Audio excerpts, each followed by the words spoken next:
Hello friends, आज मैं आपका आयोडीन इंजेक्शन के बारे में आज आपको मैं बताऊंगा कि आयोडीन इंजेक्शन जिस प्रकार से ये आई फ्रैच आता है,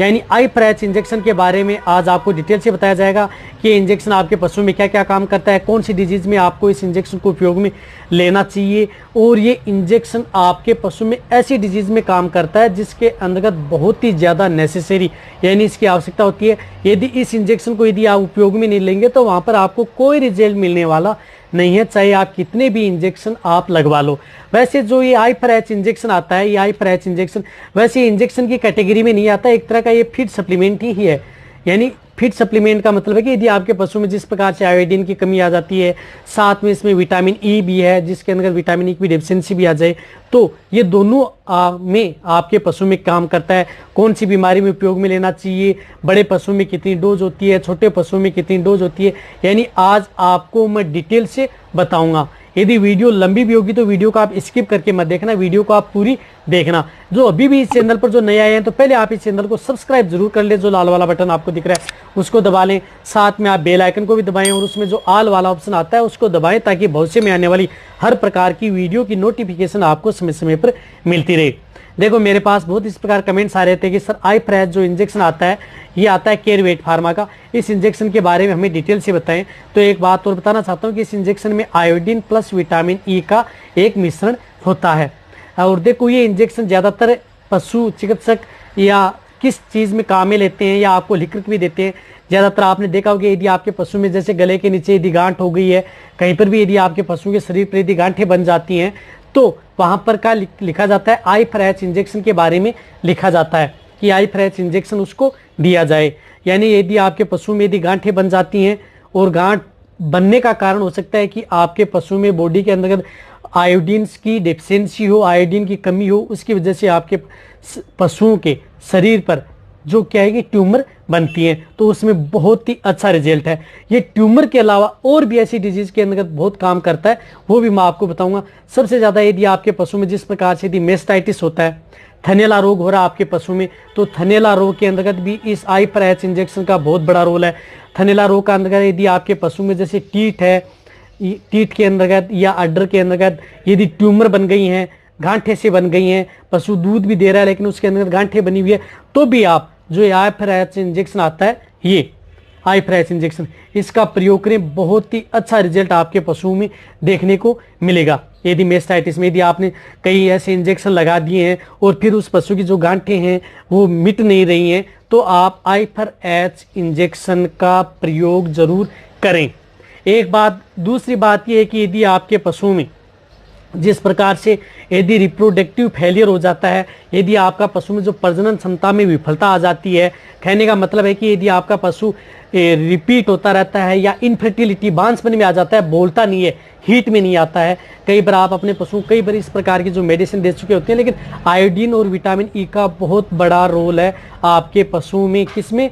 जो रिप्रोडक्टिव फेलियर के अंतर्गत। यदि आपका पशु हीट में नहीं आ रहा है, इनफर्टिलिटी में चला गया है, बांझपन में चला गया है, तो आप इस कंडीशन में भी आप इस इंजेक्शन को, आई फ्रैच जो इंजेक्शन है, इस इंजेक्शन को भी आप उपयोग करें। रिप्रोडक्टिव से संबंधित यानी प्रजनन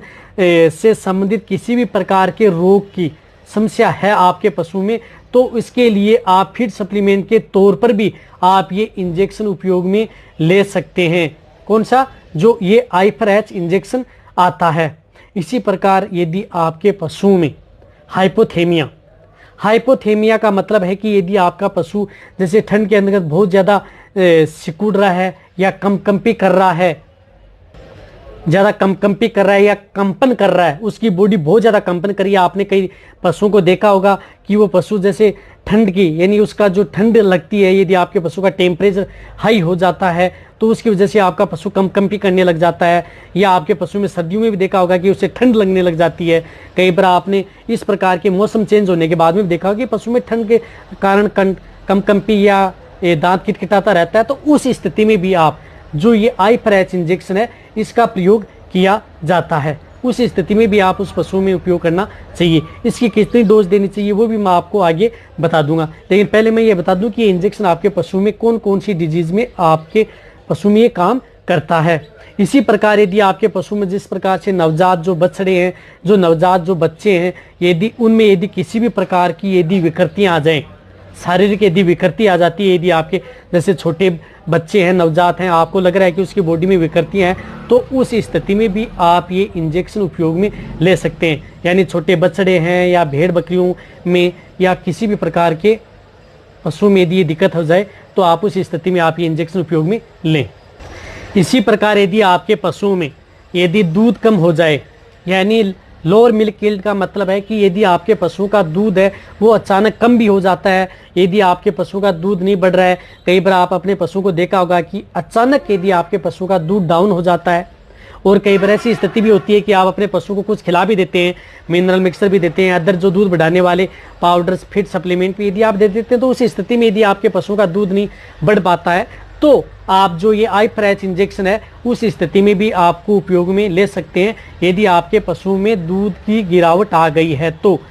बहुत ही अच्छा रोल है। देखो अभी इस इंजेक्शन की डोज क्या है। देखो डोज में आपको बताना चाहता हूं कि जो भी ये आई फ्रेच इंजेक्शन है, जब आयोडीन और प्लस विटामिन ई का जो मिश्रण आता है, जो बड़े पशु हैं, बड़े पशु का मतलब जो 300 kg से ज्यादा जिनका बॉडी वेट है, उसे आप 5 ml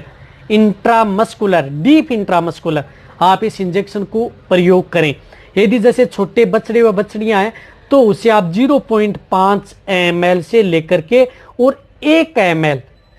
तक आप इसको उपयोग में ले सकते हैं। जैसे यदि आप छोटे जो स्मॉल एनिमल्स हैं उनमें आप 0.5 ml से 1 ml इंट्रामस्कुलर, और यदि आपके पशु में इस प्रकार की यदि दिक्कत है तो आप ये उपयोग में लें। और रही बात यदि जब भी यदि आपको लग रहा है कि आपके पशु में इस प्रकार की दिक्कत हो रही है, तो जितने भी मैंने आपको बताए हैं, एक और बताना चाहता हूं कि जैसे मैंने आपको शॉर्ट में बताऊं कि यदि आपके पशु में यदि किसी भी प्रकार की यदि इनफर्टिलिटी है, रिप्रोडक्टिव फेलियर है, यानी प्रजनन क्षमता में विफलता है, तो आप उपयोग में लें। मेस्टाइटिस केस में भी आप इसको उपयोग में ले सकते हैं, कोई दिक्कत नहीं है। हाइपरथेमिया है, यदि आपके पशु का टेम्परेचर बढ़ जाता है, कंपी होती है, आपका पशु ज़्यादा कम करता है, तो उस स्थिति में उपयोग में लें। यदि आपके पशु का दूध डाउन हो गया है तो लें। और यदि आपके पशु में यदि ट्यूमर गांठें बन गई हैं, शरीर के ऊपर कहीं पर भी गांठें बनती हैं, तो उस स्थिति में भी आप ये जो इंजेक्शन है I4H, इस इंजेक्शन का प्रयोग करें। यदि आपके पशु का हाइपरथेमिया मतलब यदि आपके पशु को यदि ठंड ज़्यादा लग रही है,